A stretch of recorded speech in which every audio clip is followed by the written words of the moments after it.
que esses irmãos vêm nos proporcionar. Uma atmosfera que é sempre de carinho, de esperança, de benevolência. Que nós todos possamos, então, alcançar aquilo que viemos aqui buscar. E assim, esperançosos de termos bastante êxito e termos uma noite feliz, em nome do nosso Mestre Jesus, que damos por aberto o trabalho da noite de hoje. Hoje, quem irá fazer a nossa exposição doutrinária é a nossa companheira Elaine, a qual já está com a palavra.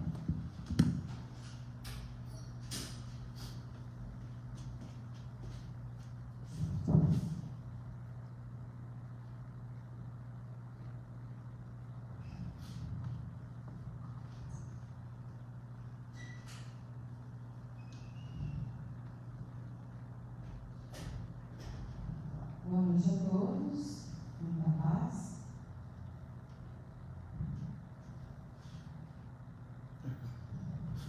Bom, meus irmãos, todos nós já estamos cientes sobre a gravidade dos tempos em que estamos vivendo, né?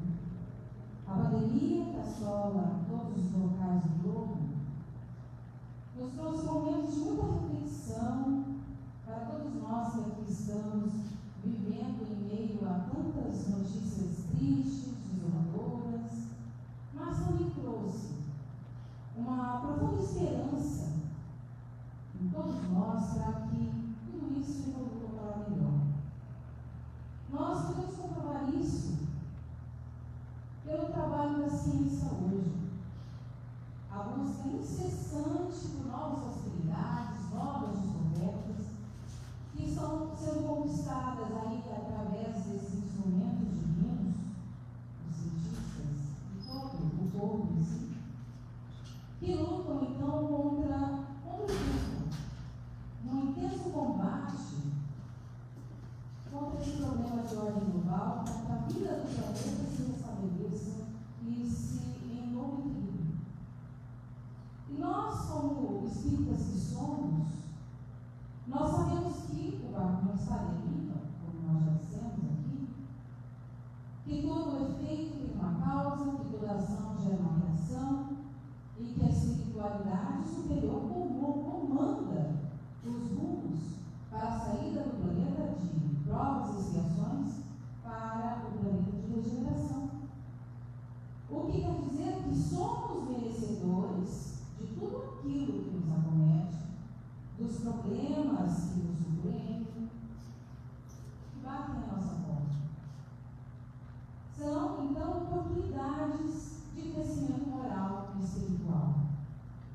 Então, nosso Mestre Jesus, ele comanda todos os processos evolutivos do nosso planeta, que passa pelos tempos que eram preditos nas escrituras sobre uma nova, esses momentos específicos no planeta que nos fazem parar, mas nunca retroceder.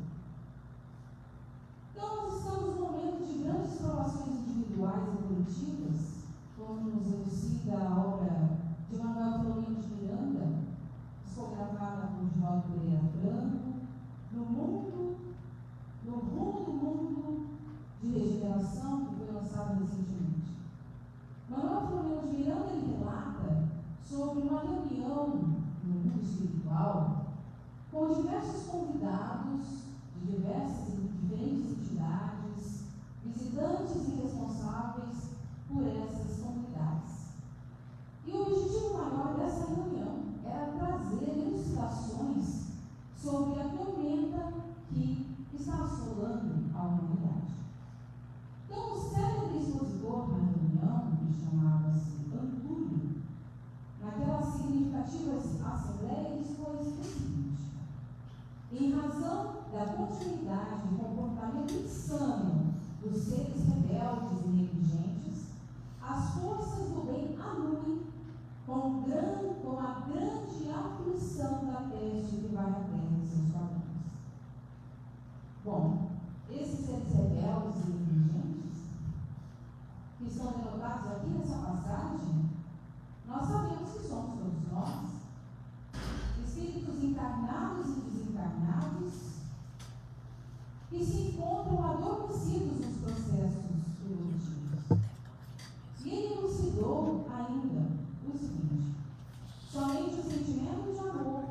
conforme o expressou Jesus e o viveu, logrará modificar as paisagens humanas nesse momento. Então, no nosso mundo, nós temos necessidades do mal para sentir o bem, da noite para admirar a luz, da doença para apreciar a saúde. Isso é o que está escrito no Evangelho segundo o Espiritismo, com tradução de José Herculano Pires, no capítulo 3. Nas instruções dos Espíritos sobre os mundos superiores e inferiores, Santo Agostinho nos elucida de forma contundente sobre a situação do nosso solo. Que vos direis que já não conheçais os mundos de expiações, pois que basta considerar a terra que habitais? A superioridade da inteligência num grande número de seus habitantes indica que ela não é um mundo primitivo, destinado à encarnação de espíritos ainda mal saídos das mãos do Criador.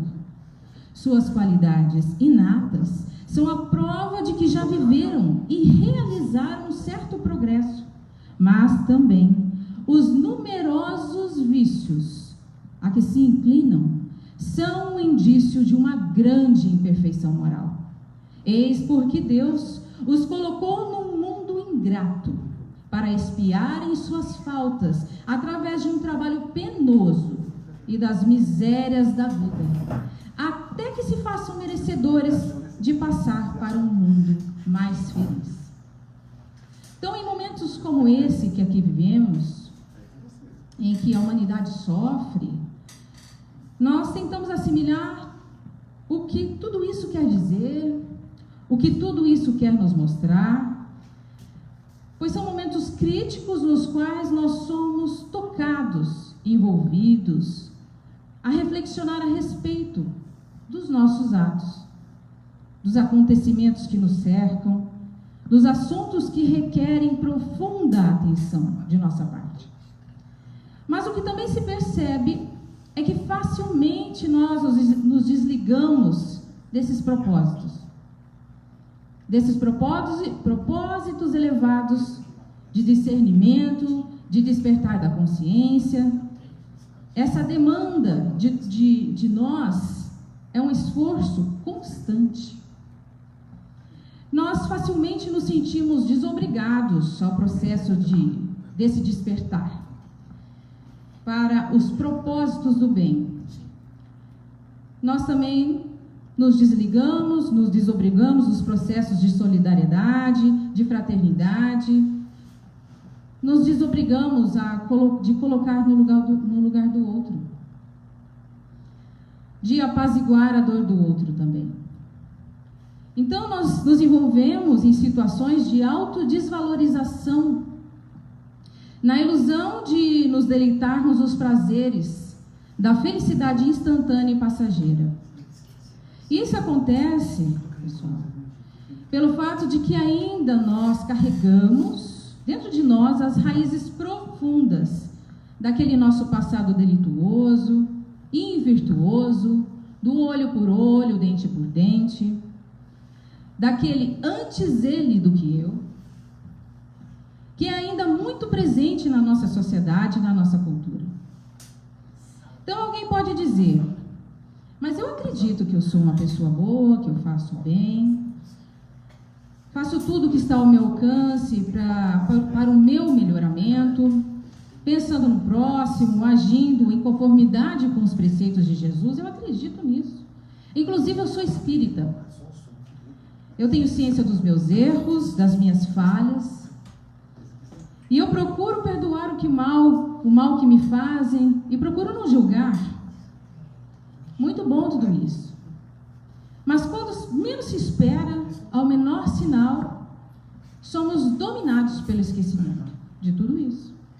Nós olvidamos tudo isso, de todos os nossos princípios, e não mantemos a firmeza dos nossos pensamentos e negligenciamos o mal que ainda habita em nós. Richard Simonetti, orador espírita, autor de muitos livros que já se encontram no plano espiritual, diz o seguinte, um artigo: potencialmente todo homem é bom. Somos filhos de Deus. intuitivamente pressentimos que nossa realização como filhos de Deus está condicionada ao empenho do bem. Não obstante, com frequência, nos comprometemos com o mal. Esta é talvez a maior contradição humana, o que é uma grande verdade. Nós preferimos os caminhos que levam à porta larga, ao comodismo, à egocentricidade, e nós operamos pelo esquecimento e optamos pela porta larga. E nós esquecemos, então, da porta estreita, que nos conduz, então, à melhoria de todos nós, quando, então, nós recordamos os ensinamentos de Jesus. Entrai pela porta estreita, porque larga é a porta da perdição, e espaçoso o caminho que ela conduz, e muitos são os que por ela entram. Quão pequena é a porta da vida, quão apertado o caminho que a ela conduz, e quão poucos a entram.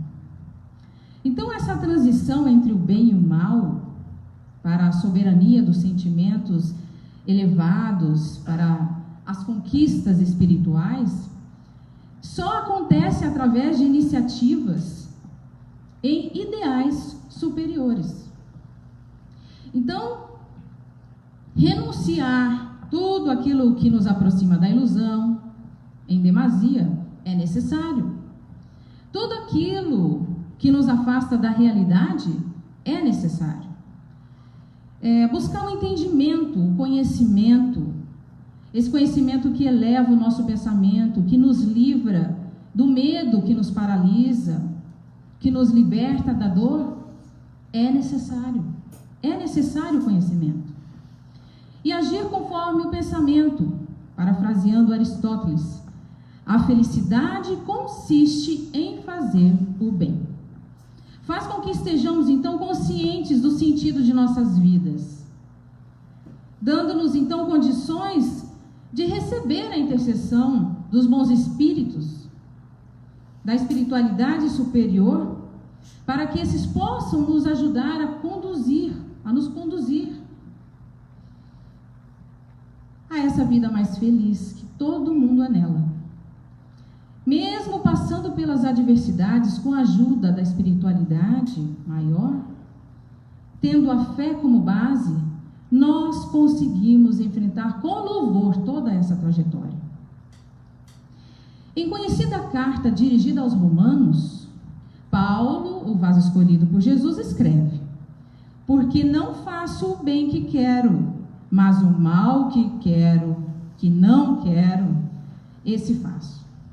Demonstrando então toda a nossa fraqueza, a nossa contradição, o tamanho da nossa luta diária, para nos libertarmos então daquele passado, daquele homem velho que nós trazemos, daquele mal que habita em nós. Nós devemos ter em mente então um objetivo como espíritas que somos, que cremos então na reencarnação, na construção desse novo mundo que está por vir, ajudando então nas iniciativas que irão conclamar então a bandeira do progresso para esse novo mundo. Nós espíritas então devemos atuar de forma positiva, procurando sempre trabalhar para a evolução de nós mesmos, pelo bem de si mesmo e pelo futuro de todos nós. André Luiz, ele mencionou em 2 obras psicografadas por Francisco Cândido Xavier o termo completista. Completista é um termo que se aplica a todo aquele que retorna ao plano espiritual com a sua tarefa cumprida no devido tempo. E ele é recebido com festa, é festejado. Por quê? Porque não é comum. Não trata-se de algo que é comum.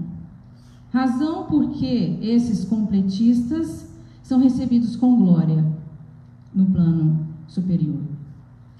André Luiz atesta esses conceitos em 2 livros, Missionários da Luz e Obreiros da Vida Eterna. E no capítulo 16 ele relata a história de um espírito em sua volta ao mundo espiritual de nome Fábio, que foi então recebido como um completista, foi um espírita dedicado, que teve uma vida modesta, que ambicionava oportunidades mais nobres, que aproveitou então todos os recursos que a esfera superior lhe proporcionou, passou pelas adversidades, vivendo tudo dentro dos princípios renovadores do Evangelho e com as possibilidades que tinha. Então, outro importante pensamento que nós devemos sempre ter em mente, e que aqui eu trouxe, que nós devemos estudar, ler e reler, é a passagem que o venerável Allan Kardec ressalta, em um Evangelho segundo o Espiritismo, que é intitulado O Homem de Bem. É uma verdadeira lição, é uma síntese atemporal de qualidades que distinguem, então, o homem de bem. E nesse fragmento que eu trouxe, nós podemos comprovar. O verdadeiro homem de bem é aquele que pratica a lei de justiça, de amor, de caridade na sua maior pureza. Se interroga sua consciência sobre os próprios atos, pergunta se não violou essa lei, se não cometeu mal, se fez todo o bem que podia, se não deixou escapar voluntariamente uma ocasião de ser útil, se ninguém tem que se queixar dele. Enfim, se fez aos outros tudo aquilo que queria que os outros fizessem por ele. Tem fé em Deus, na sua bondade, na sua justiça e na sua sabedoria. Sabe que nada acontece sem sua permissão e submete-se em todas as coisas à sua vontade. Tem fé no futuro e por isso coloca os bens espirituais acima dos bens temporais. Sabe que todas as vicissitudes da vida, todas as dores, todas as decepções são provas ou expiações e as aceita sem murmurar. Estuda as suas próprias imperfeições e trabalha sem cessar em combatê-las. Todos os seus esforços tendem a permitir-lhe, então, dizer amanhã que traz em si alguma coisa melhor do que na véspera. Então, todos nós devemos, então, anelar, querer conquistar, sermos melhores, em prol de nós mesmos. E, consequentemente, nós seremos multiplicadores, dando nosso testemunho de fé como bons espíritas que podemos ser. Logo após a publicação de O Livro dos Médiuns, em 1860, Kardec, por 2 anos, fez viagens que o levaram a mais de 20 cidades, para presidir cerca de 50 reuniões. E tinham a finalidade, essas reuniões, de avaliar a situação em que se encontrava a doutrina espírita e levar, então, a conhecimento geral algumas orientações necessárias para os diferentes organizadores dos centros espíritas por essas cidades instaladas. O relato sobre esses eventos está na obra chama-se Viagem Espírita, 1862. E em seu primeiro discurso pronunciado nas reuniões gerais dos espíritas de Lyon e Bordeaux, Kardec elucida a todos os seus confrades que os espíritas da época poderiam ser divididos em 3 categorias distintas e que, ao nosso ver, atualmente, ainda podem nos representar, dependendo de nossas práticas dentro desse ideal. Então, Kardec elucida o seguinte sobre essas categorias. Os primeiro, os que creem pura e simplesmente nos fenômenos das manifestações, mas que deles não deduzem qualquer consequência moral.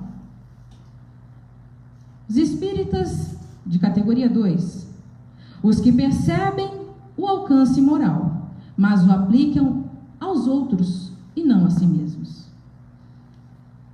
Categoria 3, os que aceitam pessoalmente todas as consequências da doutrina e que praticam ou se esforçam por praticar sua moral. Estes últimos, vós bem o sabeis, são os espíritas praticantes, os verdadeiros espíritas. Ora, o que preceitua essa moral Amai-vos uns aos outros, perdoai vossos inimigos, retribui o bem com o mal. Não tenhais ira, nem rancor, nem animosidade, nem inveja, nem ciúme. Sede severos para convosco mesmos e indulgentes para com os outros. Tais devem ser os sentimentos do verdadeiro espírita, aquele que se atém ao fundo e não à forma, que coloca o espírito acima da matéria. Ele pode ter inimigos, mas não é inimigo de ninguém, pois que não deseja o mal a quem quer que seja, e com maiores razões não procura fazer o mal a ninguém. Essa é a personificação do verdadeiro homem de bem.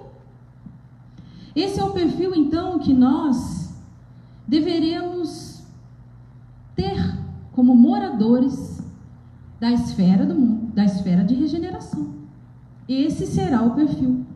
Independentemente de doutrina, de religião, nós estamos reencarnados num planeta em transição, que galga, então, essa posição de planeta superior, como a palavra diz, transição, passagem de um lugar, de um estado de coisas, de uma condição a outra.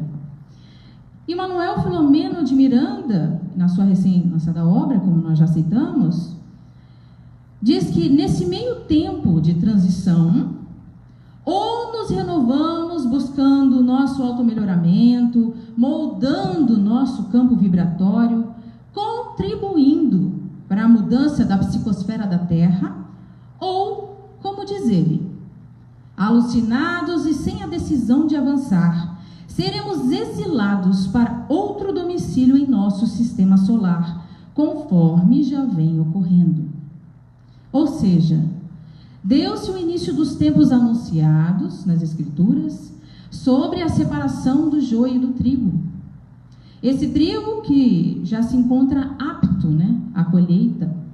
E esse joio que, devido à sua semelhança, com o trigo, ele tenta ocultar, esconder a sua toxicidade entre os galhos de trigo. Mas o produtor, o camponês, que se destina a separar os grãos, sabe que o trigo possui a essência e o joio somente a aparência. E a aparência pode envenenar toda uma colheita, uma produção. Então, cientes de que a doutrina espírita traz as diretrizes para o novo mundo, através das revelações sobre o mundo invisível que nos cerca, as leis que o regem, as relações que existem entre os dois mundos, material e espiritual, a natureza de todas as coisas, o destino do homem após a morte, sim, o Espiritismo é a verdadeira revelação que propulsiona nós crentes dessa doutrina, o Espiritismo, rumo ao mundo de regeneração. Então, o planeta regenerado exige então, dentro da sua força vibracional, a postura e a moral do homem de bem, dos bons espíritas, como nos diz Kardec, estes que preconizam o amor, a caridade, no seu sentido mais profundo, como uma realidade a ser vivida, proferida, e não uma vã utopia que está longe de se realizar. E a esperança de todos nós a respeito do período de pós-pandemia, o chamado novo normal, que todos nós anelamos e esperamos que aconteça o mais breve possível, com toda a segurança e responsabilidade que a humanidade deve se comprometer. Esse novo normal refere-se ao período após um momento ou evento de grande ruptura. Ou seja, houve então uma mudança intensa, que é difícil então de acreditar que a situação será normalizada e que voltará a acontecer como antigamente. Vai ser um novo normal. Então esse momento ele há de vir. E ele deve ser recebido por nós como um recomeço. E requer de nós espíritas, cientes do papel que temos perante o contexto da transição, por tudo que já sabemos, né? Um comprometimento com nossa vida, cuja opção, como diz Divaldo Pereira Franco, é seguir Kardec e viver Jesus.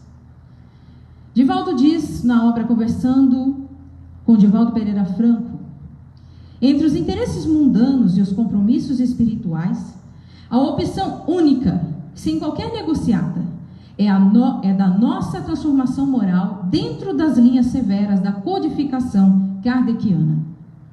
Então, o valor da doutrina espírita em nossas vidas, inserida como norteadora, consoladora, como fé raciocinada, nessa atual passagem no planeta Terra, é incalculável. Allan Kardec, ele teve que empreender muitos esforços, colocando então em campo toda a sua genialidade, toda a sua vontade e energia e seu poder de argumentação, para que o alicerce da doutrina espírita se mantivesse único, perfeito, e capaz então de trazer a nós o lume do esclarecimento a todas essas questões filosóficas que nos aparecem aí sobre o sentido da vida. Vós sois a luz do mundo, ensina-nos Jesus. E como diz Herculano Pires, no livro Revisão ou Reafirmação do Espiritismo, psicografado pelo orador Francisco Cajazeiras, que já se encontra no plano espiritual: todos conduzimos no íntimo uma luz incipiente, mas que se pode dilatar e amplificar, quando associada à luz contida na codificação. Façamo-nos então essa luz, que permite atingir a todos de maneira admirável e amorosa. Então, que sejamos então o homem de bem, os bons espíritas, que o novo mundo necessitará. Muito bom, muito obrigada.